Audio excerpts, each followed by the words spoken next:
Climate changer বসে 1 ফোঁটা, climate চেঞ্জের 1 ফোঁটা, আর এই কেমিক্যাল 5 ফোঁটা, বাফার বাফার 5 ফোঁটা। ওই যে আপনাকে যে শীটটা দিছি ওটার মধ্যে ডিটেলসে সব দেওয়া আছে। এটা হচ্ছে র ওয়াটার টেস্ট করতেছে।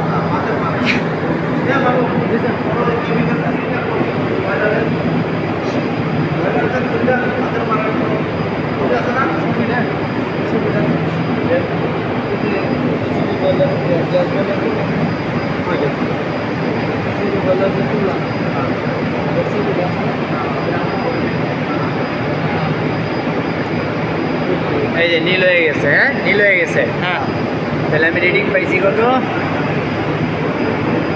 3।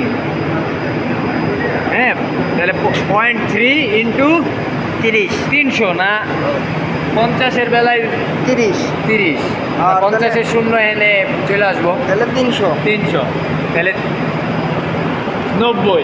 তাহলে আপনাদের র ওয়াটারের হার্ডনেস 90।